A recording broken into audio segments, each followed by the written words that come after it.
I want to officially welcome everyone to our author visit. We've been getting ready for you, Miss Alicia. We're so happy you are here. So first of all, big thank you to you for joining us and talking about your book, Genesis Begins Again. Also, big thank you to Kalamazoo Public Library, who made it possible with their partnership with Kalamazoo Public Schools to make sure that all sixth graders have a copy of the book for keeps. So everybody got to keep theirs. So we've been reading the past few weeks and getting ready for you. So we have some questions.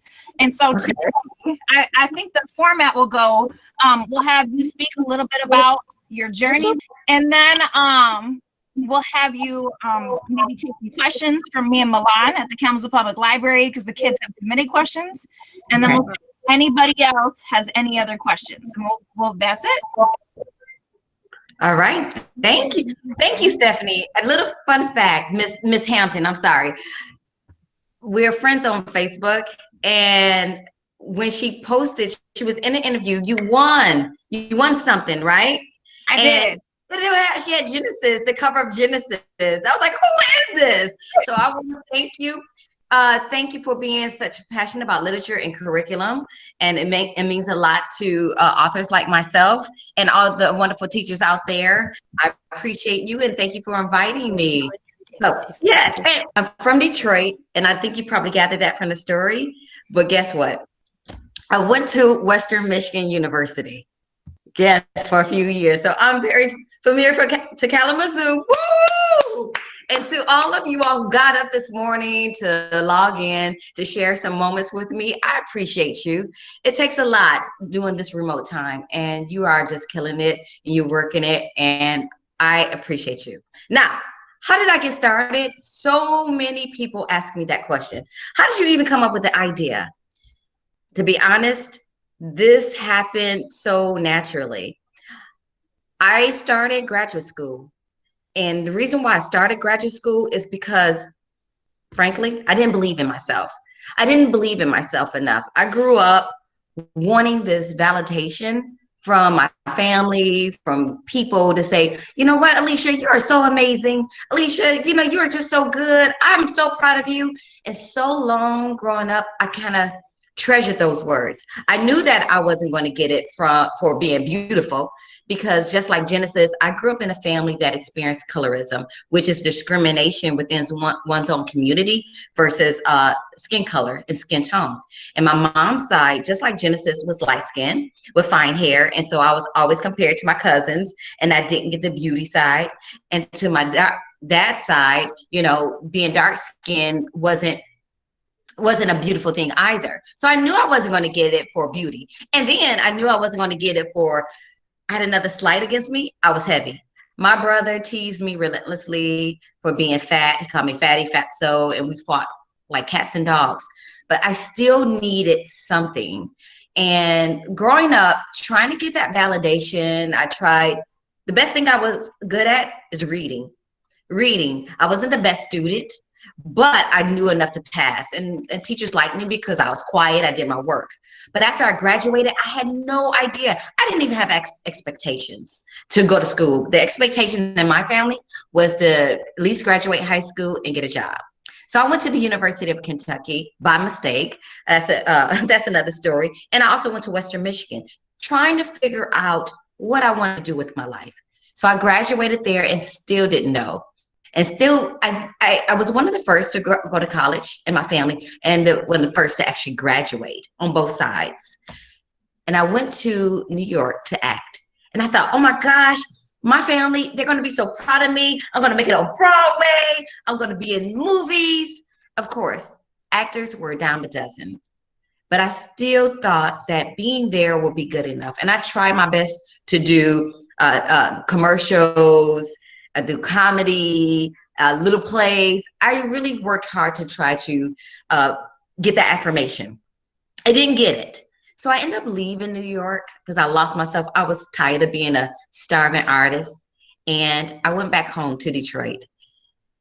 I'm telling you, it was not the best environment because everyone was just working, trying to maintain, getting a job, and living wasn't.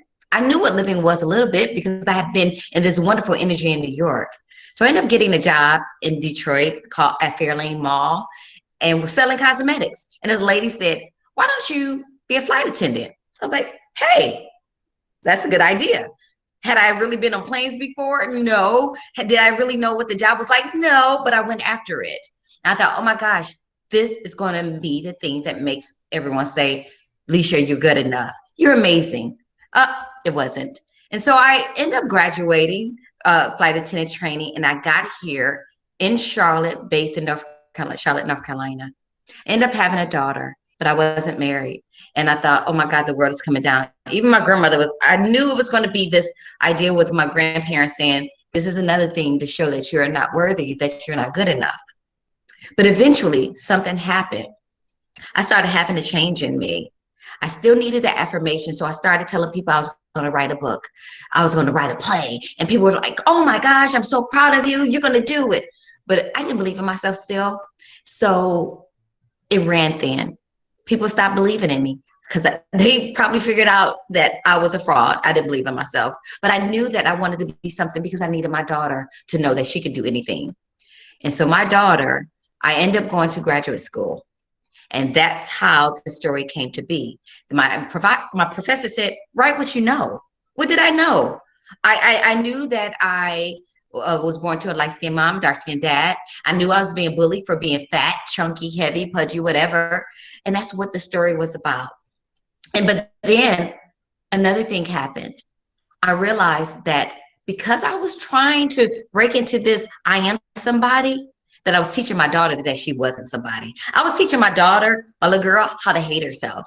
Because I was in the mirror learning everything that you probably do if you're on social media or if you watch anything on TV. You learn that beauty and success looks a certain way. So I was pinching my fat and tearing myself up. And then my little girl was sitting on the floor watching me. Now, I didn't tell her, Naila, you're ugly. You'll never be beautiful. But I was showing her how to hate herself. And that changed a lot of me. And the story came about because I wanted everyone who read it to know that if you've ever been in a box, if you've ever been put into this comparison with your brothers, sisters, cousins, family, or friends, you know what? You'll be a little bit more better if you play football like Jason. You know what? You'd be cuter if you were taller like Sophia. You know what? If your teeth wasn't so crooked, or if your hair wasn't so red, if you didn't have so many freckles, you'd be a lot cuter.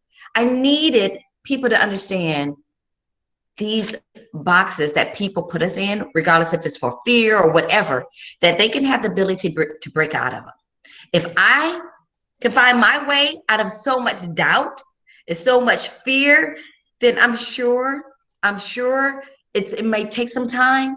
I'm sure you can do it too. Just don't give up on yourself. I know that the world tells you to pull yourself up by your bootstraps. Some of you have boots, a nice pair of boots, and you have people helping you pull yourself up. Some of you just have boots without the straps, and you're struggling and slipping and hurting your fingers, struggling to put it on. Some of you don't even have boots. I want you to know that no matter where you are, whatever starting place you have in life, that you are amazing. And no one told you. I know Miss Hampton told you, Miss Babcock told you. I know Miss Jones told you. I know people have told you, because we have a lot of Mrs. Hills, like the course teacher in the school, because they brought me here to tell you that. So I know they see you, I see you, and you've got this. Thanks. I love that. And thank you to those. And if you guys hold on, there's going to be questions at the end. We're going to kick this off, Miss Alicia. Milan from Kalamazoo Public Library. I feel it's only the right thing to let them do the first question, because we give them credit for bringing you here to us. So Milan, if you're there, go ahead with your first question that you have for Miss Alicia. Hello. First of all, I want to say that I'm very excited I get to do this interview because I loved your book. There were so many things that I identified with. For example, Genesis, she's so inspired by Billie Holiday and Ella Fitzgerald, and I was a bit of a jazz bug when I was in 8th grade, so I loved that. So my first question is,